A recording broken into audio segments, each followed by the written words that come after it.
Anything he fancied doing, he had a go at it. I was almost sure we could get him to be a champion in the go-kart. So we tied his feet to the pedal because he couldn't keep his feet on the pedal, so he tied his feet to the pedal in this go-kart. I don't think you'd actually learned how to brake or accelerate, had you? I go one way, accelerating down one end of the car park, and next thing you know, he's hit this curve at the end of the car park and the go-kart's flipped up and gone round and disappeared down a ravine. And then after that, my parents pretty much said, hey, no racing for you. And I think my mum just wanted to look after her disabled son and do something else.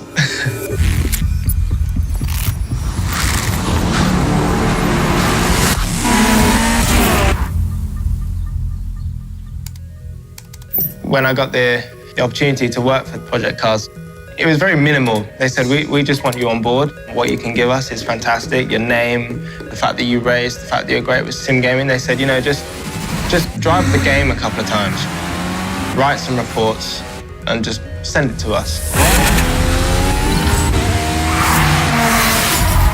And I was like, yeah, okay, well, that's great. But, this is an opportunity that I've never had before, and I've always wanted to be a part of a game and put my thoughts and aspirations into a game. I followed my brother Lewis for my whole life. And I think it was just a natural thing for me to want to be able to race. But I thought it would be practically impossible for me to be able to drive, because I was struggling to even walk with my condition. I was born 2 months premature. I've been diagnosed with cerebral palsy. And cerebral palsy is basically a condition affected by the brain. I think it's the right side of my brain is partially damaged, which affects my lower legs and the right side of my body. Cerebral palsy is all about tight muscles, the constant battle with it. So there's a lot of things I have to work on, which is the physiotherapy, also keeping on top of the strength.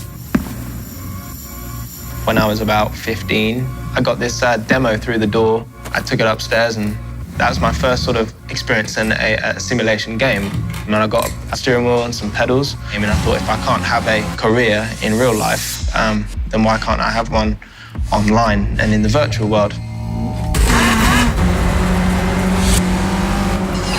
I entered the British Championship in 2009 and won the British Championship using buttons. It sort of just started the whole idea of, if I get the opportunity to get in a race car, maybe I'll be able to do it for real.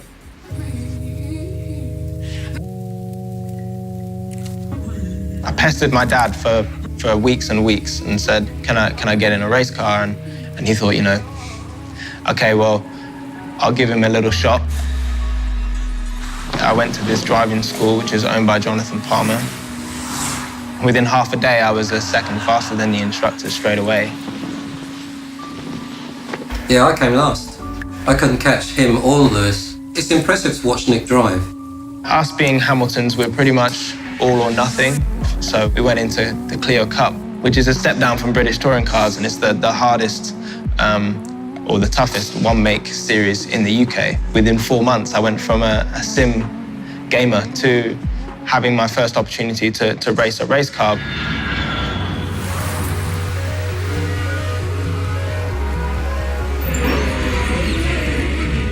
Slightly Merged Studio is a very unique company. Everybody that's a part of the game and works on it is passionate about it. It's all driven by passion. My job is to take all of the cars in the game and develop them in terms of handling and physics, because I have that ability to mix between sim gaming and real life.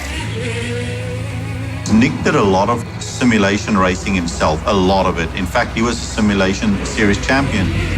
He has a good understanding of the nuances that we need to nail in order for a simulation to feel authentic. To get the tire model right, having real-life drivers is critical. Nicholas is fantastic at picking out the smallest changes. AJ might say to me, Nick, we need you to test X tires and give the feedback. So I've got to basically put myself in this program and then come back with the feedback that they need from it. Nicholas happens to talk very similar to the way I talk about racing. It's a little bit like a real-life driver-engineer relationship.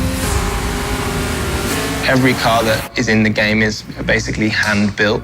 It's completely different to any other car that you drive within the game.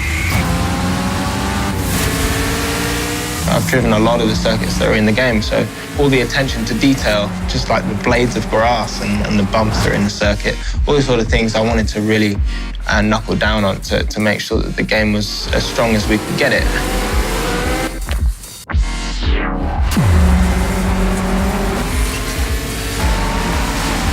Try and do the best job I can for them because it's something that I'm very, very passionate about and something that, as I said, never thought I'd be in the position to do. If it wasn't for sim gaming, I wouldn't be where I am.